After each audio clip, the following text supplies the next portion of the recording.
नमस्कार दोस्तों, ज्योतिष का सफर में नरेश गांधी का सादर प्रणाम। यह हमारा 96वां एपिसोड है जिसका नाम है ज्योतिषी बनने के योग। आपने हमारा वीडियो देखना शुरू कर दिया है, यही बता रहा है कि आपको ज्योतिष सीखने में दिलचस्पी है और यही दिलचस्पी आपको हमारे चैनल तक ले आई है। आपका यहाँ आना बिल्कुल जाया नहीं होगा। आज आप जान सकेंगे कि आपकी अपनी कुंडली में आपको ज्योतिषी बनाने वाले योग मौजूद है या नहीं है। जो ज्योतिषी भविष्यवाणी करता है उसे देवज्ञ कहते हैं। किसी भी इंसान को देवज्ञ बनने में कभी कभी एक जन्म भी कम पड़ता है। ईश्वर कृपा के बिना ये विद्या किसी को भी हासिल नहीं होती। ज्योतिषी प्रियदर्शी होना चाहिए। वह सत्यवादी और सभ्य वेशभूषा धारण करने वाला होना चाहिए। उसकी वाणी गंभीर और स्वभाव उदार होना चाहिए। किसी भी ज्योतिषी को पैसे का लालची नहीं होना चाहिए, अन्यथा ये ज्योतिष शास्त्र की सेवा नहीं कुसेवा होगी। ज्योतिष के पास अक्सर दुखी लोग ही आते हैं। सत्यवादी ज्योतिषी को उन्हें सही रास्ता दिखाकर उनका दुख कम करने की कोशिश करनी चाहिए। तभी हम ज्योतिष शास्त्र जैसी पवित्र विद्या को एक चौक्कस ऊंचाई तक ले जा सकेंगे। आइए जानते हैं ऐसे कौन से योग है जो जातक को ज्योतिषी बनाते हैं।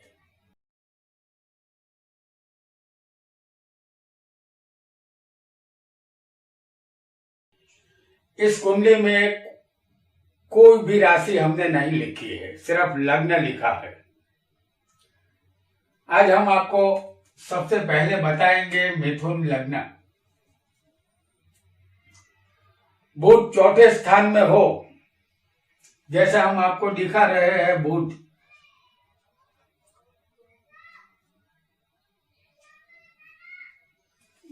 यहां गलती से हमने मिथुन लग्न की जगह कन्या लग्न लिख दिया था, तो यहां पर आएगी राशि कन्या। कन्या में बुध उच्च का है जो केंद्र में बैठा है। तो बुध चौथे स्थान में हो तो जातक ज्योतिष शास्त्र में निष्णात होता है। चौथा स्थान डिग्री का है और ये मन के विचारों का उद्भव स्थान भी है। चौथे बुध जातक को गणित में मास्टर बनाता है और ज्योतिष बनने के लिए गणित का पावरफुल होना जरूरी है। जातक चार्टर्ड अकाउंट में भी माहिर होता है। बुध बुद्धि का कारक है और बलवान बुध जातक को ज्योतिष बनाता है। आइए जानते हैं दूसरा योग।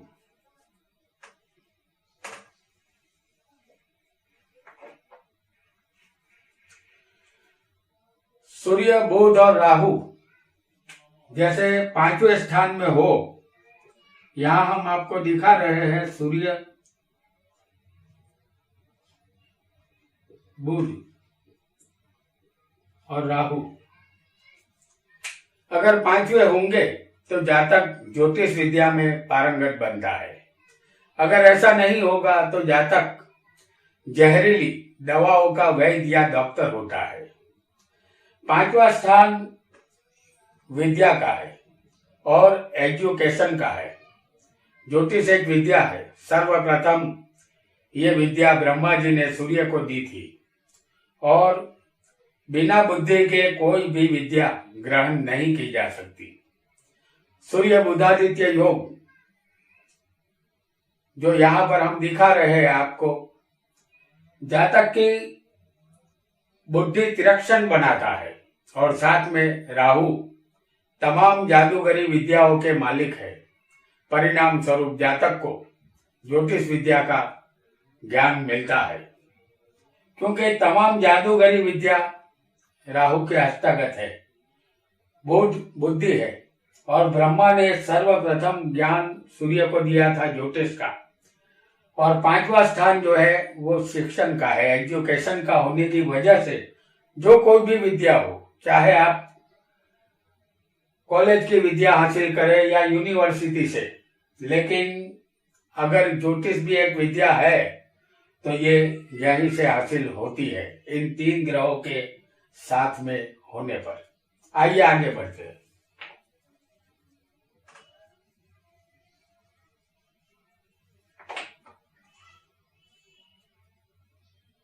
कोई भी लग्न हो, सूर्य और बुध दूसरे स्थान में होने चाहिए।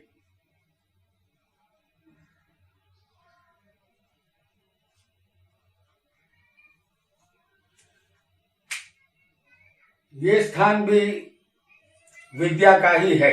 दूसरे स्थान में अगर सूर्य बुध होगा तो जातक ज्योतिष विद्या जानने वाला होता है। सूर्य ज्योतिष का ज्ञाता है, बुध बुद्धि का कारक है, और दूसरा स्थान विद्या और वाणी का है। वाणी बुध के अधिकार क्षेत्र में आती है। यह जातक ज्योतिष बनने के बाद अपनी सुमधुर वाणी से धन प्राप्ति भी करता है, क्योंकि दूसरा स्थान धन का भी है। इस स्थान के सूर्य बुध पर अगर शनि की दृष्टि होगी, जैसे हम आपको बता रहे हैं, शनि अष्टम स्थान में बैठा है और सातवीं दृष्टि से इस सूर्य बुध को देख रहा है। अगर शनि की दृष्टि इस बुध सूर्य पर आएगी तो जातक गणितज्ञ बनेगा, यानी कि गणित शास्त्र में वो एक्सपर्ट कहलाएगा। आइए आगे बढ़ते हैं।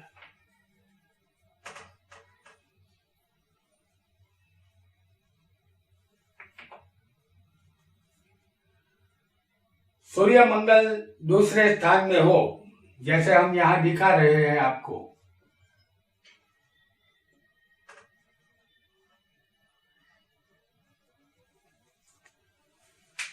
कोई भी लग्न हो, सूर्य मंगल अगर दूसरे स्थान में हो तो जातक तर्क शास्त्री बनता है और ज्योतिष में कुंडली देखते समय हर पहलू पर ध्यान देकर कुंडली की गहराई में जाकर तर्क वितर्क करना पड़ता है। देश और काल को ध्यान में रखते हुए भविष्यवाणी करने की सलाह हमारे ऋषि मुनियों ने दी है। इसलिए किसी भी ज्योतिष का तर्क शास्त्र में प्रवीण होना जरूरी होता है। तो ये योग भी इंसान को ज्योतिष की तरफ ले जाता है। आगे बढ़ते हैं। लग्न कोई भी हो, शनि बुध और सूर्य पांचवे हो, जैसे हम आपको दिखा रहे हैं, शनि बुध और सूर्य। शनि बुध और सूर्य पांचवे हो तो जातक वेदांत के पार निकल जाता है। हमारा ज्योतिष वेदांग ज्योतिष है, यानी वेद का अंग है। हमारे प्राचीन वेदों में ज्योतिष का उल्लेख मिलता है। वेदकालीन भारत में जैसे ही ज्योतिष की उत्पत्ति हुई, उसी समय गणित की भी उत्पत्ति हुई होगी। यह योग जातक को ज्योतिष बनाता है। गणित शास्त्र में भी जातक पारंगत बनता है और ये शिक्षा का और विद्या का स्थान है। यहाँ पर जातक ज्योतिषी बनता है। आगे बढ़ते हैं एक नए योग की तरफ। सूर्य बुध केंद्र त्रिकोण में या 11वें स्थान में हो तो जातक गणितज्ञ या ज्योतिष बनता है। जैसे केंद्र स्थान ये है, त्रिकोण स्थान ये है और 11वां स्थान ये है, तो सूर्य बुध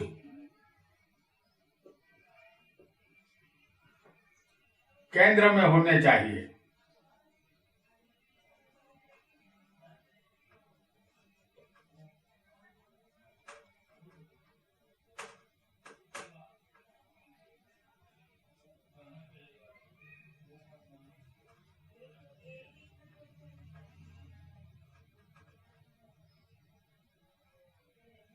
या त्रिकोण में।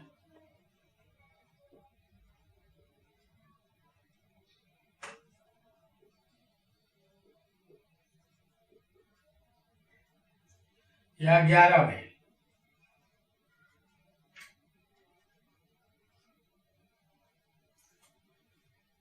केंद्र त्रिकोण या 11वें स्थान में अगर सूर्य बुध होंगे तो जातक गणितज्ञ या ज्योतिष बनता है। यह जातक बरसों मेहनत करके ज्योतिष सीखकर ही दम लेता है, क्योंकि इस जातक को ज्योतिष के प्रति हमेशा दिलचस्पी रहेगी। वो दिन रात ज्योतिष सीखने के पीछे सालों के साल उसके पीछे लगा रहेगा और सीख कर ही दम लेगा। आइए आगे बढ़ते हैं।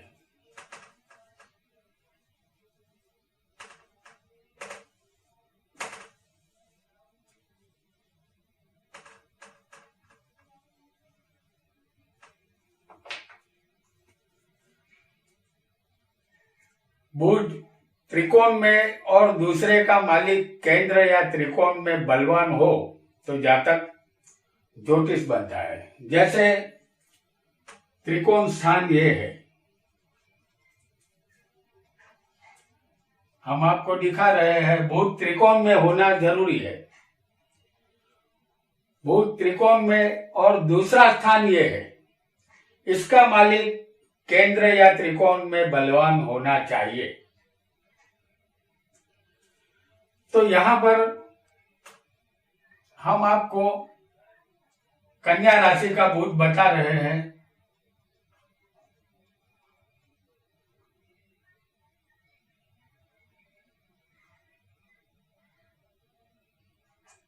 यहां मकर लग्न आ जाएगा।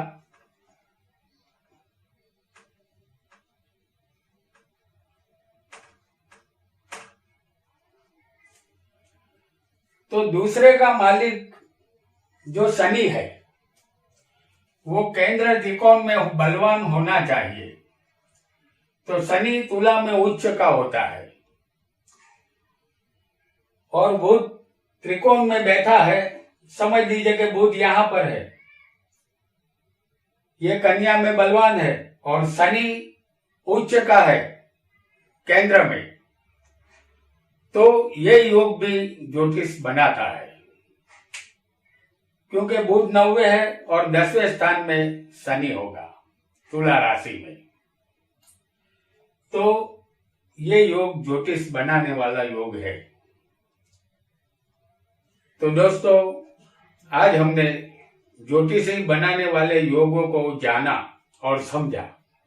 आगे ऐसे ही रोचक जानकारी के साथ हम इसी जगह फिर मिलेंगे। आप खुश रहे, आबाद रहे। धन्यवाद।